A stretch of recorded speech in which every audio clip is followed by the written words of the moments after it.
أعوذ بالله من الشيطان الرجيم. بسم الله الرحمن الرحيم. الحمد لله رب العالمين وبه نستعين. اللهم صل على سيدنا محمد النبي الأمي وعلى آله وصحبه وسلم. رب اشرح لي صدري ويسر لي أمري واحلل عقدة من لساني يفقه قولي. ولا حول ولا قوة إلا بالله العلي العظيم. إلهي أنت مقصودي ورضاك مطلوبي. أعطني محبتك ومعرفتك. السلام عليكم ورحمة الله وبركاته. الحمد لله والشكر لله والصلاة والسلام على رسول الله. Amma ba'du. Kita bersyukur kehadrat Allah Subhanahu wa taala yang telah mengurniakan kepada kita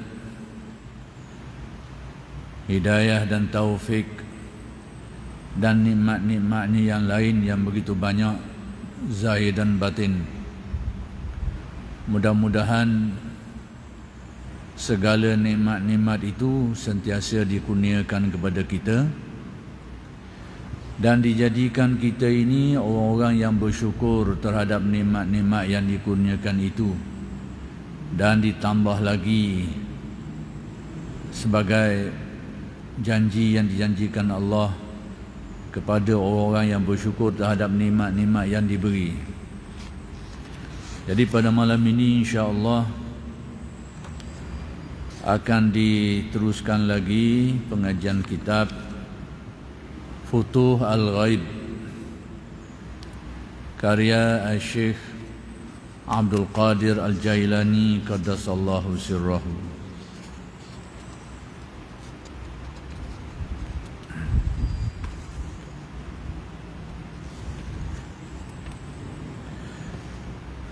Dan perkara yang ingin saya jelaskan sedikit lagi ialah mengenai masih lagi wasiat yang ketiga di antara wasiat-wasiat Syekh Abdul Qadir Al-Jailani Qaddasallahu sirrahu, iaitu mengenai memohon pertolongan Allah Subhanahu wa taala. Jadi mungkin saya akan mengulangi sedikit, balik ke belakang sikit apa yang sudah saya jelaskan dulu supaya adanya keserasian dan kesinambungan. Baik, kata Syekh Abdul Qadir,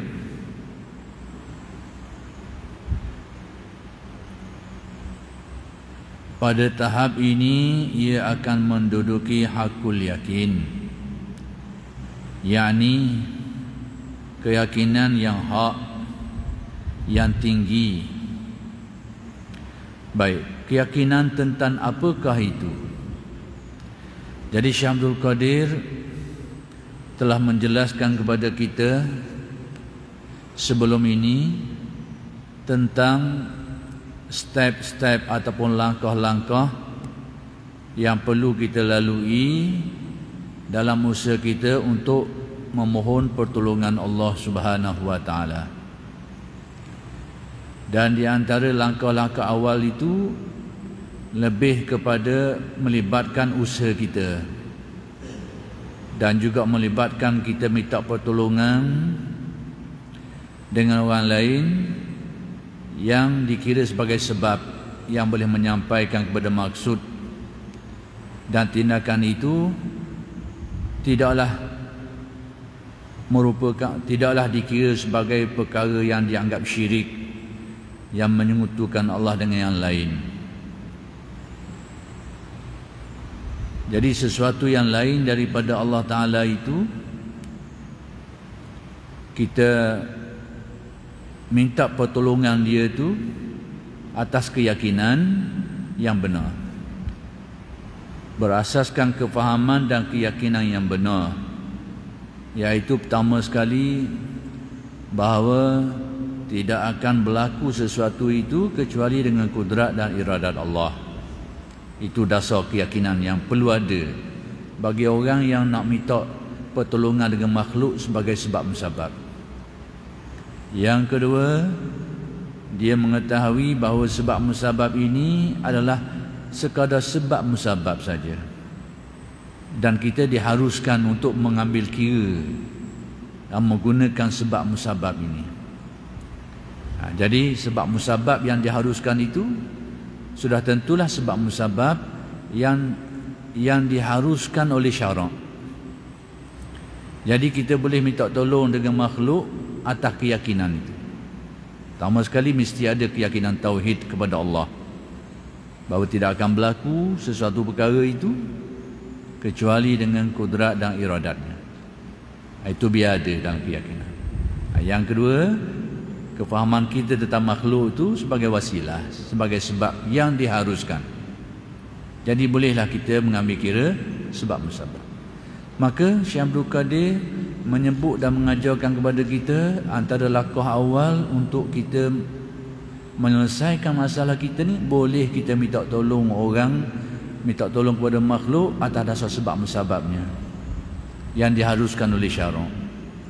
Seperti kita minta tolong dengan doktor, dengan orang-orang yang ada kepakaran, orang-orang yang ada kuasa dan sebagainya. Kita pergi minta tolong dengan dia itu atas kefahaman dan keyakinan yang betul, dan itu tidak menjadi suatu masalah.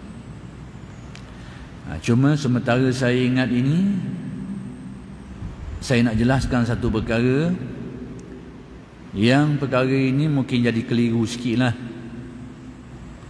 tapi masih dalam perkara yang sama tu, iaitu keharusan kita minta tolong dengan makhluk atas kefahaman dan keyakinan yang benar. Jadi kebetulan mari teringat, jadi bila teringat tu saya kena rasa nak jelas lalulah. Baik, mengenai apa?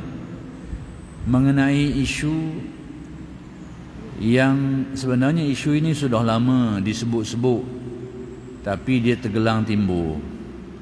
Bila dijelaskan, dijawab oleh alim ulama, senyap sekejap timbul semula. Baik, isu apa? Isu kita minta tolong dengan Nabi Muhammad. Baik, isu ini pertama sekali saya nak sebut istilah yang menjadi induk kepada masalah ni, iaitu istilah tawassul.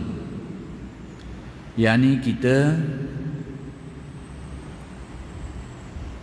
berwasilahkan ataupun mengambil kira sebab musabab yang diharuskan. Jadi isu tawassul ini secara umum adalah masalah yang menjadi khilaf di antara ulama. Jadi tawassul ini di banyak cabang, banyak kategori dia. Ada yang disepakati dan ada yang dikhilafkan. Dan saya tak nak perinci cabang-cabang dia tu kerana dia akan bawa kita kepada persoalan yang agak jauh sikit. Kita nak ambil ringkasan saja, sementara saya nak jelaskan awak tadi tu. Yang ni berwasilahkan dengan wasilah yang diharuskan oleh syarak. Jadi dalam bab tawassul ini ada perkara-perkara yang disepakati oleh ahli ulama dan ada yang dikhilafkan. Baik. Pertama sekali saya nak beritahu, dalam masalah tawassul yang disepakati oleh alim ulama itu tak timbul masalah lah. Tapi dalam masalah tawassul yang dikhilafkan oleh alim ulama, ada yang menerima, ada yang menolak.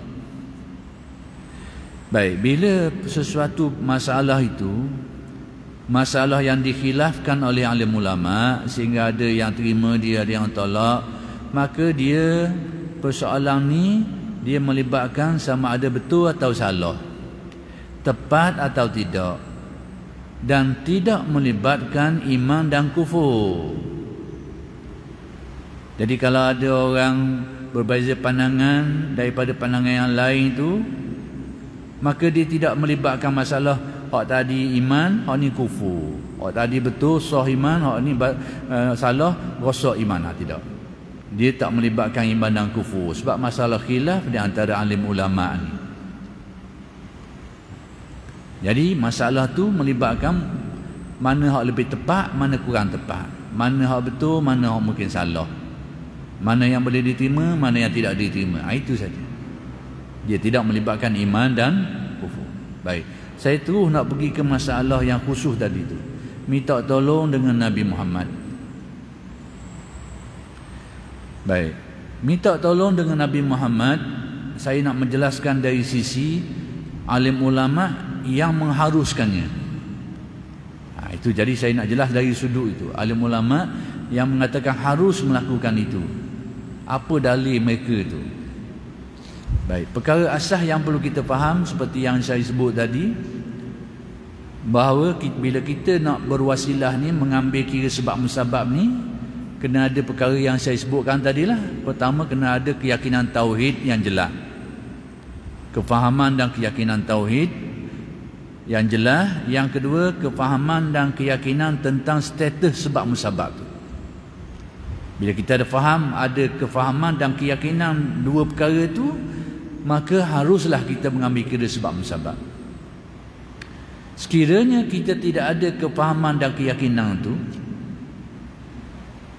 maka kalau kita pergi berubat dengan doktor pun boleh jadi syirik, makan ubat pun boleh jadi syirik, sekiranya kita tidak ada kefahaman dan keyakinan tadi. Kefahaman dan keyakinan apa? Macam saya sebut tadilah, saya ulang balik. Pertama sekali, keyakinan bahawa tidak akan berlaku sesuatu perkara itu kecuali dengan kehendak, yakni iradah, dan kekuasaan, yakni kudrat Allah. Satu keyakinan. Yang kedua, kita faham bahawa sebab musabab ini sekadar sebab musabab yang diharuskan oleh syarak. Sekadar sebab, dia bukan penentu, dia tidak meninggalkan apa-apa kesang, tapi sebab musabab, sebab dia saja dan diharuskan oleh syarak. Kalau kita ada dua kefahaman tu dan keyakinan tu, maka haruslah kita ni mengambil kira sebab musabab. Baik, kait balik semula kepada isu minta tolong dengan Nabi Muhammad. Maka isu ini juga kena ada kefahaman dan keyakinan tadi tu. Pertama sekali, yakin bahawa tak akan berlaku satu perkara itu kecuali bila dikehendaki oleh Allah dan dengan kekuasaan Allah. Baik, dasarnya serupa. Yang kedua, kita tahu bahawa Nabi Muhammad ini adalah makhluk yang menjadi sebab kepada pertolongan itu. Sebab kepada pertolongan. Dan perkara itu adalah perkara yang diharuskan. Baik, sesat situ. Baik, isunya sekarang, kalau kita pergi minta tolong dengan Nabi ketika Nabi masih hidup tu, maka itu tak timbul masalah sangat. Kita pergi jumpa Nabi, samalah kita pergi jumpa orang. Wahai doktor, tolonglah aku ni sakit, tolong awaklah penyakit aku ni biar sembuh. Jadi ketika Nabi masih hidup, orang pergi jumpa Nabi, minta tolong dengan Nabi, samalah dia pergi jumpa doktor, dia pergi jumpa orang lain yang dirasakan boleh membantu dia untuk mencapai mahajat dan maksud dia tu. Samalah. Tapi isu yang jadi masalah sikit, yang menjadi pertikaiannya, bahkan yang lebih parah lagi, orang-orang yang tidak menerima perkara ni melabelkan orang yang terima perkara ni sebagai syirik.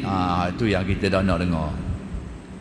Seolahnya orang yang melakukan ini batal iman dia, kerana dia anggap perkara itu syirik. Baik, saya nak jelaskan. Isunya sekarang, bila kita minta tolong dengan Nabi Muhammad setelah baginda wafat, setelah Nabi mati. Macam mana yang tu? Ini yang saya nak jelaskan. Kalau masa hidup tu, waktu tak timbul masalah lah. Sebab dia sama macam kita pergi jumpa orang, minta tolong aku sekali, aku ni tak ada piti, ataupun kelapa orang, tolong cari makanan sikit, ataupun kita sakit, kita minta tolong dengan doktor. Sama dari segi tu.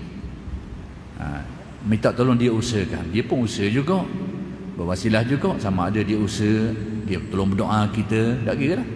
Semua itu wasilah, sebab musabab yang diharuskan. Baik, sekarang isu yang menjadi keliru sikit setelah Nabi Muhammad wafat. Maksudnya Nabi Muhammad tak ada depan mata. Yang inilah yang menjadi keliru sikit.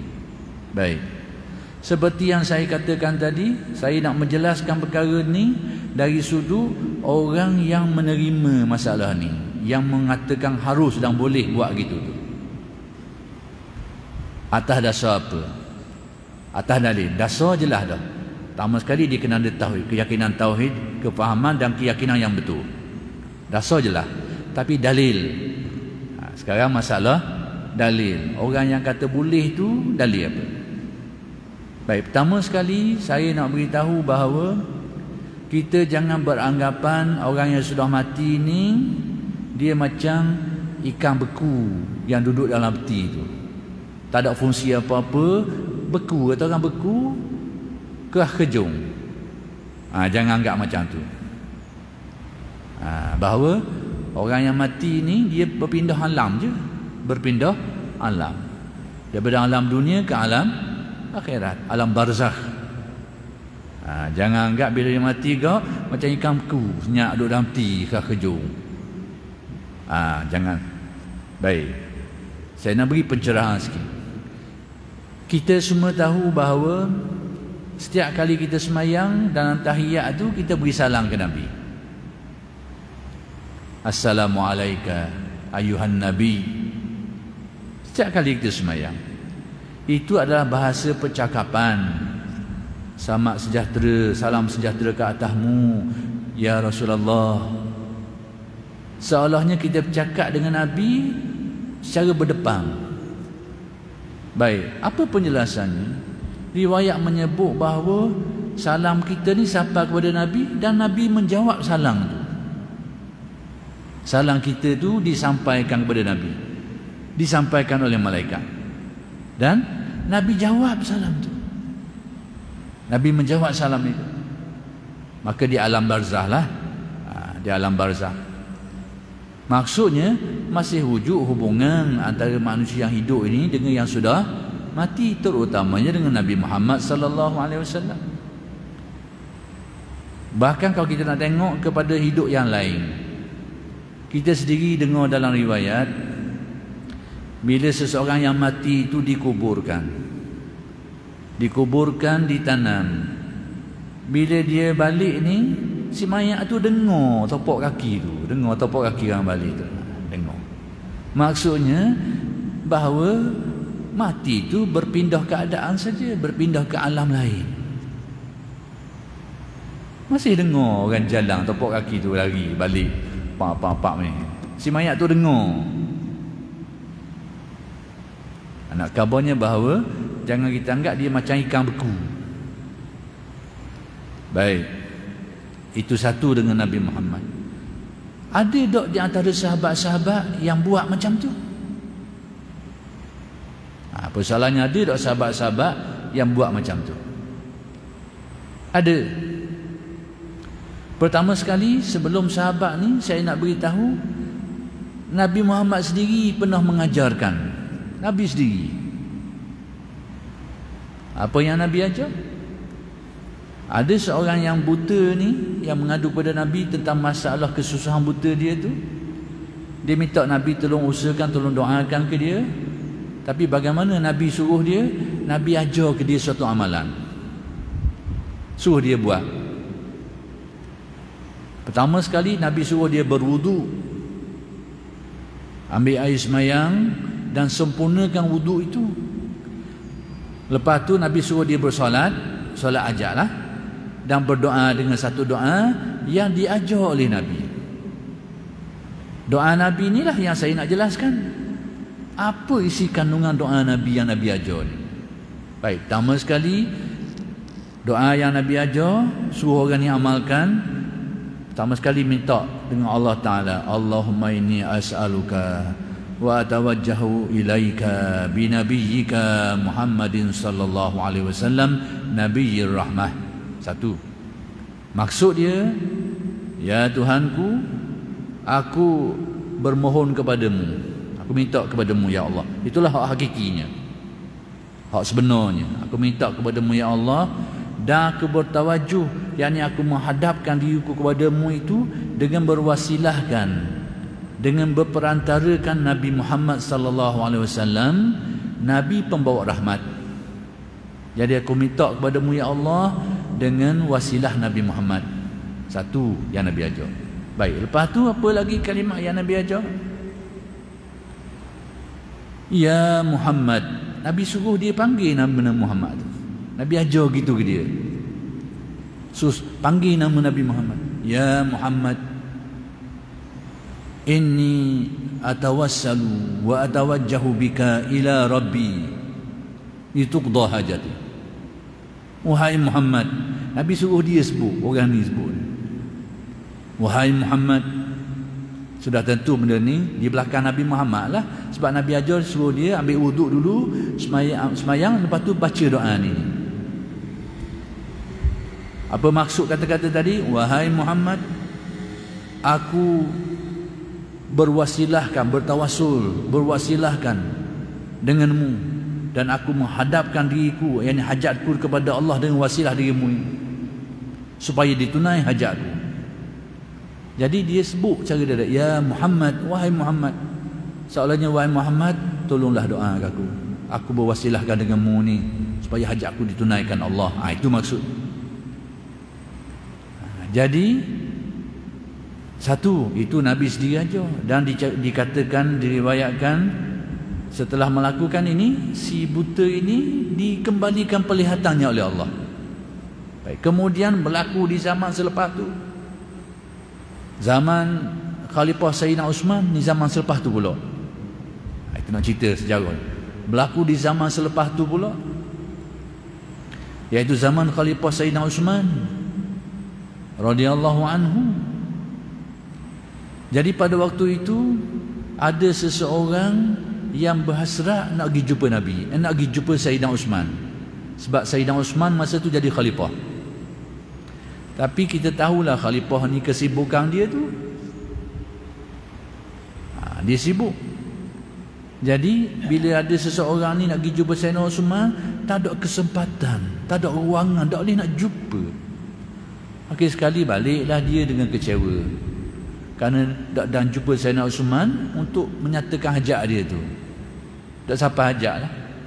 Tapi di tengah perjalanan balik tu, dia berjumpa dengan seorang yang namanya Uthman Ibn Maz'un. Uthman juga Ibn Maz'un, bukan Uthman Ibn Affan, itu khalifah. Jadi Uthman Ibn Maz'un ni tanya dia pun beritahulah, aku ni nak jumpa khalifah Sayyidina Uthman, nak kabur hajat aku ke dia, tapi tak ada kesempatan, tak kesampaian. Lalu apa yang berlaku? Maka Uthman Ibn Mas'ud tu ajar ke dia, mari aku ajar kamu. Dia ajar persis atau sama seperti yang pernah diajar oleh Nabi dulu.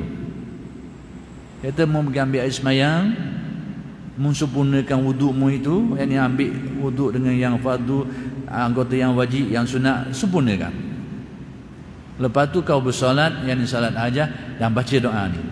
Jadi doa yang diajar tu apa yang pernah diajar oleh Nabi kepada salah seorang sahabat. Dan dia lakukan ini. Dan setelah tu disuruh Uthman Ibn Maz'un ni, suruh dia pergi jumpa semula. Dia pun pergi jumpa semula dan dapat berjumpa Sayyidina Uthman, dan dilayang dengan sangat baik. Dilayang dengan baik. Jadi minta dengan Nabi sebagai wasilah ya Muhammad itu dilakukan oleh sahabat. Bahkan Nabi sendiri pernah mengajarkan uslub itu, gaya bahasa itu. Tapi tadilah Kena ada kefahaman yang betul. I'tiqad, kefahaman dan keyakinan yang betul bahawa tidak akan berlaku satu perkara itu kecuali dengan kehendak Allah dan kekuasaannya. Itu akidah tauhid kita.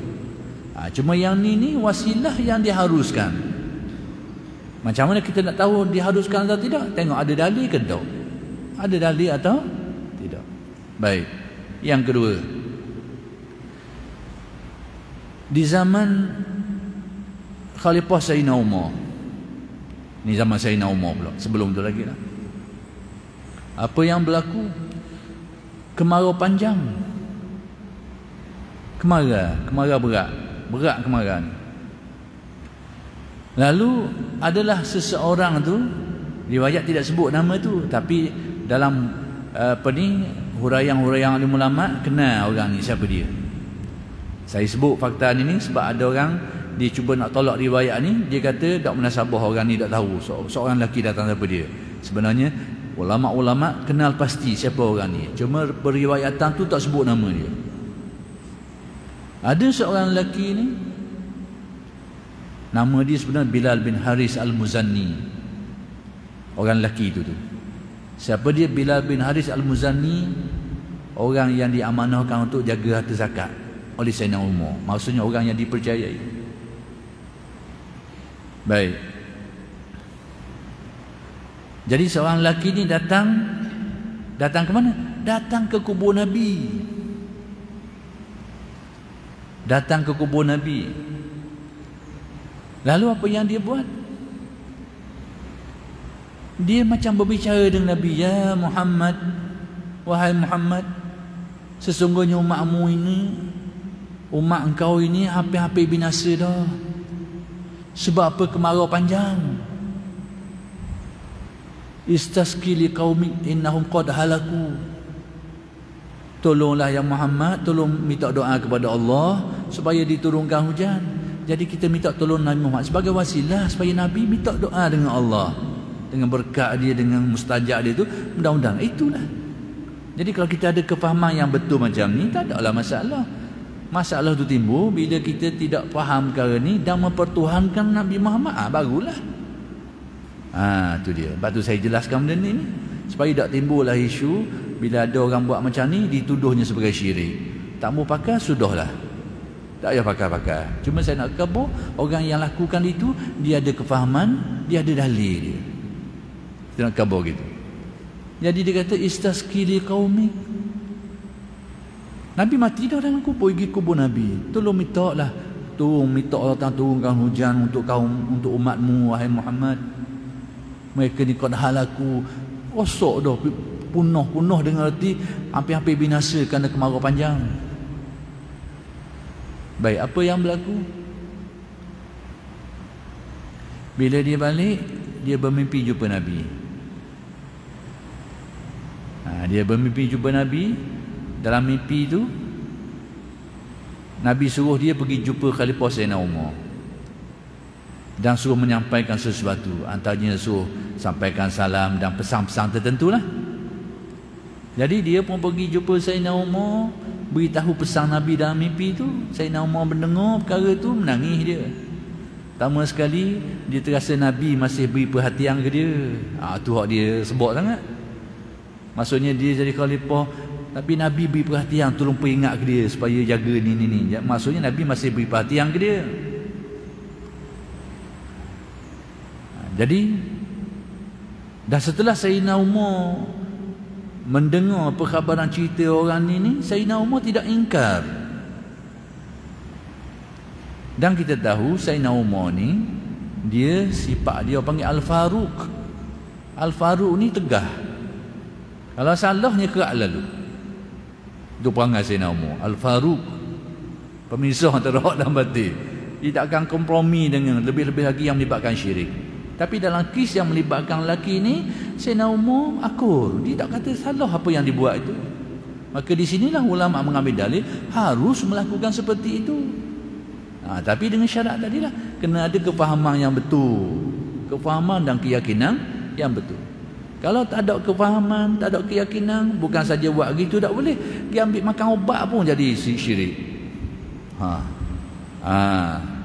Kalau salah, tak ada kefahaman dan keyakinan. Jadi saya nak kabur ni, orang yang melakukan ini dilakukan kerana kefahaman ini dan ada dalil ni. Maka dia sebolehlah. Jadi sudah saya katakan masalah khilaf di antara alim ulama. Dia melibatkan betul salah. Nak pakai ambil, namun sudah. Dia bukan masalah iman dan kufur syirik ni. Itu tafsiran yang keliru terhadap fenomena ni. Baik, saya nak beri contoh lain lagi. Contoh lain lagi. Ada orang Arab zaman Nabi, ini disebut dalam tafsir Qutubi. Ada orang Arab yang datang nak jumpa Nabi tapi dia terlambat. Bila dia datang tu, Nabi sudah pun 3 hari wafat, sudah pun dikebumikan. Bila dia mari, tahu Nabi sudah wafat. Apa yang dia buat? Dia pergi ke kubur Nabi. Dia pergi ke kubur Nabi. Baik, tradisi para sahabat, dan ini disebut dalam Al-Quran. Walau annahum iz zalamu anfusahum ja'uka fastaghfirullaha wastaghfara lahumur rasul lawajadullaha tawwabar rahima. Sekiranya mereka ni ketika mereka telah melakukan perkara yang kezaliman, maksudnya mereka buat salah lah, zalamu anfusahum, ketika mereka menzalimi diri mereka kerana buat salah, buat perkara buruk, buat kemaksiatan lah, ja'uka, mereka datang kepada Muhammad, fastaghfirullaha wastaghfara lahumur rasul, mereka minta ampun kepada Allah dan Rasul pun tolong minta ampun untuk mereka ni sebagai wasilah. Padahal syarat taubat, cukup kita bertaubat kepada Allah saja dengan memenuhi syaratnya tu. Tak payah pergi jumpa Nabi dah. Tapi tradisi sahabat ni, dan itu disebut dalam Al-Quran, mereka pergi jumpa Nabi, mereka minta ampun dengan Allah, bukan minta ampun dengan Nabi, dan minta tolong Nabi tolong doa sekali supaya dia diterima taubatnya, diberi keampunan oleh Allah. Itu. Jadi orang Arab ni bila mari tengok Nabi sudah wafat, dia pergi kubur Nabi setelah Nabi sudah ditanam. Lalu dia pun berbicaralah atas kubur tu, kerana dia kata, aku ni datang kepadamu ya Rasulullah kerana seperti yang disebut dalam ayat tadi, dia baca ayat tadi tu, aku nak mari minta ampun, kemungkinan dia telah melakukan kesilapan dan kesalahan, aku nak minta ampun dengan Allah, tapi nak ambil keberkatanmu wahai Muhammad, jadi kerana mati dah aku mari ke kubur ni. Maka riwayat menyebut dia mendengar suara. Ini sebagai satu perkara yang aneh lah. Tapi nak beritahu bahawa perbuatan ini diketahui dan disebut dalam kitab tafsir bahawa itu perbuatan yang tidak salah. Perbuatan yang tidak, tapi dengan syarat tadilah kena ada kefahaman dan keyakinan yang jelas.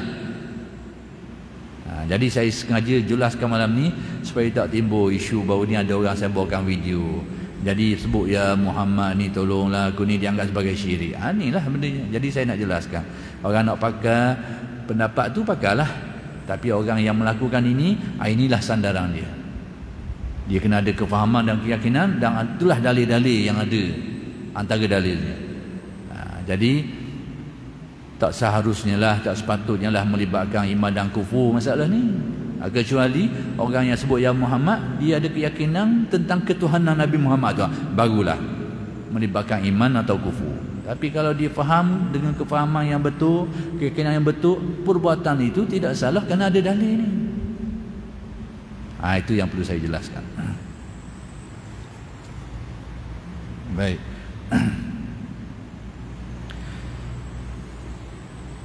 Jadi kita sambung balik lah. Lagi jauh sikit dah. Tapi mudah-mudahan kita sama-sama dapat kefahaman lah. Baik. Kemudian kata Syekh Abdul Qadir, saya nak baca dulu sebelum saya jelaskan. Keyakinan yang dimaksudkan ialah tentang hakikat bahawa segala sesuatu itu tiada yang menggerakkannya kecuali Allah, tiada yang menghentikan kecuali Allah Subhanahu wa ta'ala. Jadi keyakinan yang dikatakan hakul yakin itu, iaitu orang yang memiliki keyakinan yang bulat bahawa tidak ada sesuatu gerakan itu dan berhentinya gerakan itu kecuali dengan kehendak dan kekuasaan Allah. Itu maksud hakul yakin. Antara maksudnya iaitu orang yang memiliki suatu keyakinan yang penuh, yang mantap, yang teguh, bahkan hadir di cermin hatinya, sehingga dia melihat tak akan bergerak satu perkara kecuali dengan izin Allah, kecuali dengan kudrat dan iradatnya. Sehingga segala apa yang berlaku pada makhluk ini dilihat dan diyakini bahawa semua itu berlaku dengan kehendak Allah, dengan kuasaan Allah. Jadi bila sesiapa yang memiliki keyakinan ini, bukan sekadar keyakinan tapi menjiwainya, merasainya, sehingga hadir di cermin hatinya, sehingga dia melihat apa-apa yang berlaku ini, terus hatinya menyedari dan merasakan semua ini dengan kehendak dan kekuasaan Allah. Itulah hakul yakin. Kita sekarang sudah ada kefahaman ini, tinggal lagi dak jelira.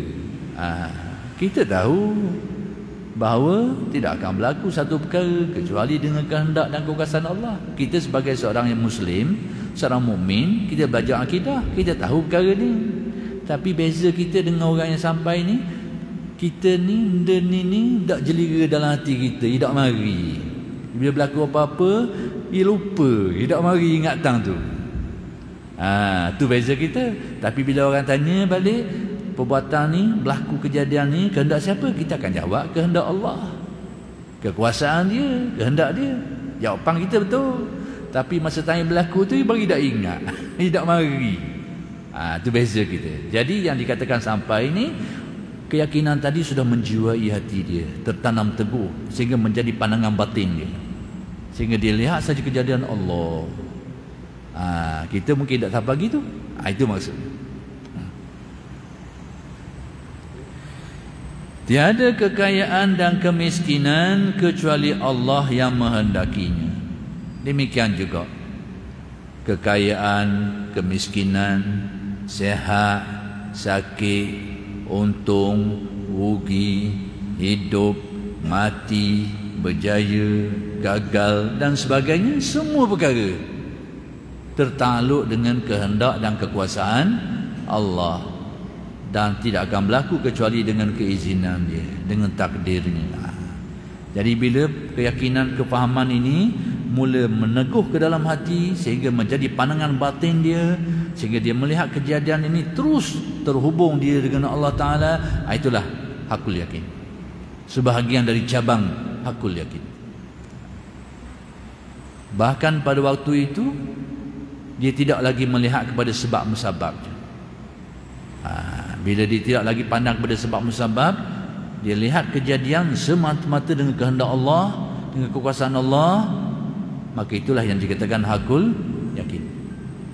Jadi hakul yakin ni, bila pandangan kepada sebab musabab sudah terhapus dari pandangan batin dia, hatinya hanya melihat keyakinan itu saja, itu hakul yakin.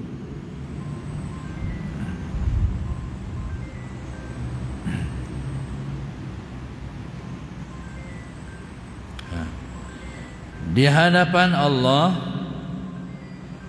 seseorang bagaikan bayi di tangan dukun beranak, atau mayat yang dimandikan, atau bola di kaki pemainnya. Baik, tamsilan mudah.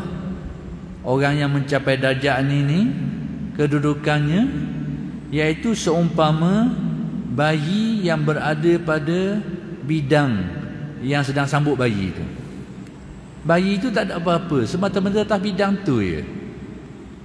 Demikianlah orang yang berada pada kedudukan hakul yakin tu.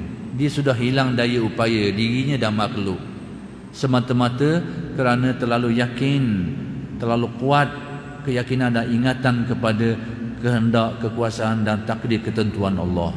Itu hakul yakin. Jadi kalau bandingkan kau macam tadilah, macam bayi duduk pada tangan bidang hak tukang sambuk dia tu, atas bidang belaka, atas bayi ni tak ada benda. Gitu tamsilang dia.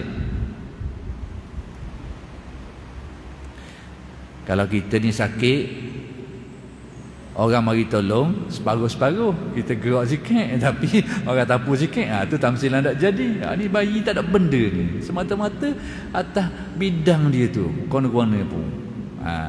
Jadi tamsilan tu lebih tepat. Baik, tamsilan kedua iaitu seperti mayat yang berada di tangan si pemandinya tu. Jadi bergerak mayat tu semata-mata atas si pemandi tu. Mayat tu tak ada apa satu dah. Demikianlah kedudukan tamsilan, menggambarkan orang yang berada pada kedudukan hakul yakin. Dia sudah hilang rasa daya upaya dirinya dan makhluk, semata-mata kerana terlalu mendalam yakinnya kepada kekuasaan Allah dan kehendak Allah. Itu hakul yakin. Jadi beza kita ni, kita tahu keyakinan itu, tapi kita tak sampai rasa seperti itu. Tapi kefahaman kita mudah-mudahan membantu kita lah untuk meningkat keyakinan kita tu. Itu tujuan kita faham dia ni. Biarlah kita tak sampai lagi pun, tapi kita faham benda tu. Mana kan tahu Allah Ta'ala dengan izinnya nak kurnia kita sehingga dapat keyakinan itu, dapat merasai hakikat tauhid itu. Itulah yang kita harap. Baik, tamsilan yang ketiga ataupun contoh yang bandingan kiasan yang ketiga, atau bola di kaki pemainnya. Jadi kedudukan bola ni, gerak dia tu semata-mata atas tendangan pemain bola ni. Atas bola tu sendiri tak ada benda. Demikianlah kedudukan orang yang berada pada hakul yakin. Nisbah kepada keyakinan dan perasaannya, dia sesudah tidak memiliki apa-apa lagi. Itu hakul yakin.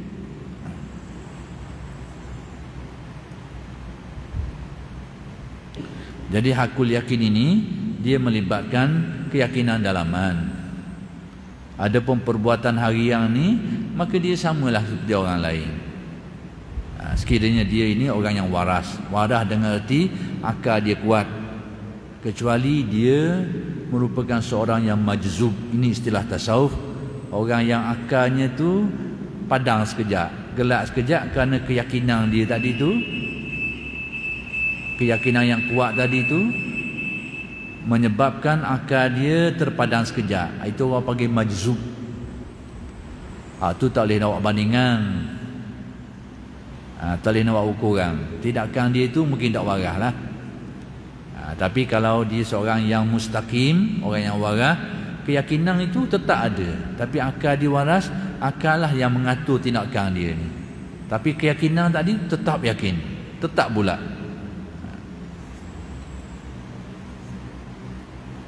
Sikit lagi dah.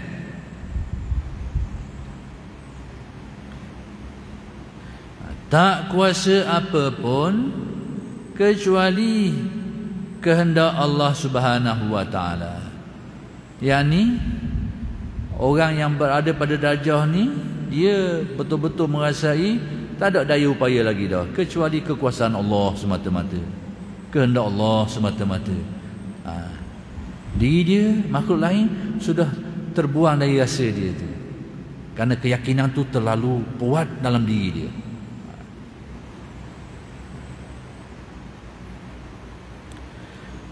Tak akan mendengar dengan demikian, ia tak akan melihat kecuali hanya kepada Allah.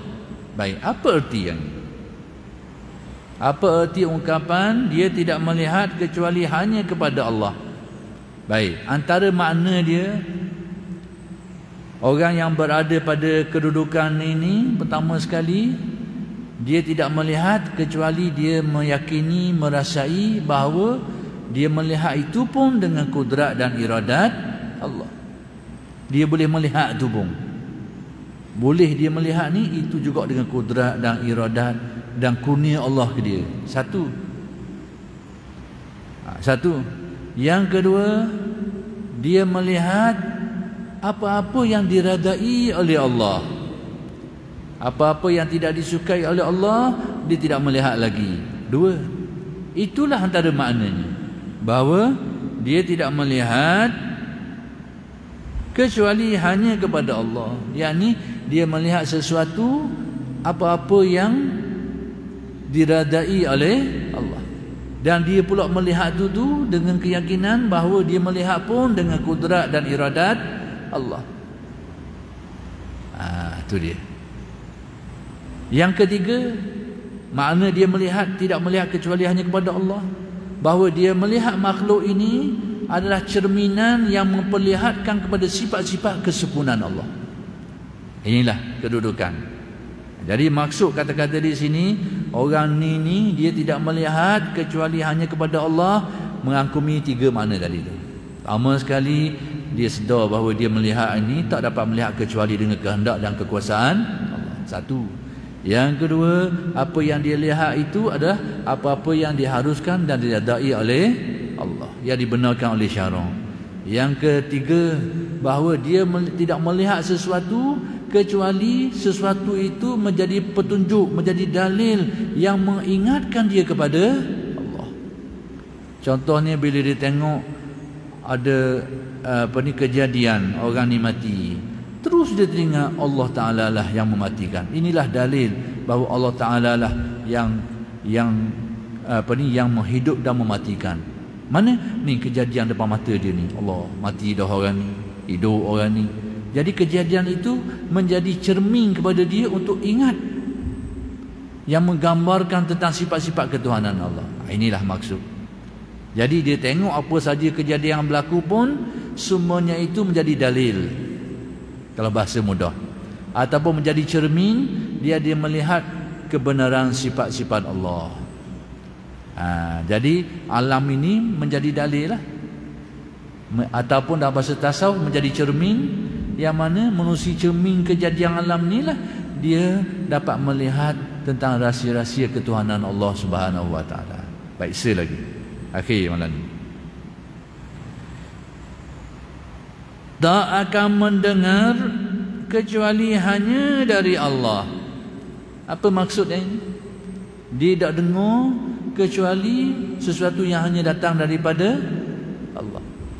Baik, antara maksud dia tu, pertamanya sama. Orang yang berada pada martabat ini, pertama sekali dia meyakini bahawa dia mendengar pun dengan kehendak dan kekuasaan Allah. Satu. Yang kedua, dia hanya mendengar sesuatu yang diredai oleh Allah. Dia dengar itu je, lain tak dengar.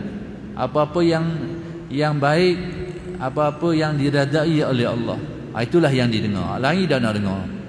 Yang ketiga, iaitu apa-apa yang didengar ni, bahawa dia melihat semua ini yang menggerakkan suara-suara, suara burung, suara binatang tu, suara binatang ni, suara orang. Dia melihat bahawa semua itu digerakkan oleh Allah. Allah Ta'ala menggerakkan makhluk-makhluk ni untuk menyampaikan mesej-mesejnya. Bahawa burung berbunyi itu pun dilihat bahawa Allah Ta'ala yang menggerakkan dia untuk mencapaikan maksudnya dalam komunikasi dengan masyarakat burung tu. Demikian juga binatang-binatang lain, anjing yang menyalak, ayam yang berkokok, dilihatnya semua itu gerak Allah Ta'ala kepada binatang ni untuk menyatakan sesuatu, mesej kepada yang memahaminya. Inilah maksud. Dia tidak mendengar sesuatu kecuali dia dengar benda itu mari daripada Allah. Jadi kalau kita tafsir kedudukan ni, tiga makna tadi. Bahawa dia sendiri sedar, aku ni tak dapat dengar kecuali dengan kehendak dan kekuasaan Allah. Yang kedua, dia hanya mendengar apa-apa yang diredai oleh Allah. Yang ketiga, dia faham tu, suara-suara yang didengar tu semuanya itu mesej, yang mana Allah Ta'ala menggerakkan makhluk-makhluk ni dengan perantaraan suara tadi untuk menyampaikan maksud-maksud ataupun untuk berbicara menurut alam mereka tu. Dia nampak, dia memahami rahsia. Demikianlah orang yang berada pada hakul yakin. Jadi oleh kerana sudah masuknya waktu insya' dan agak lebih sikit, kita mahal ajak sikit dah.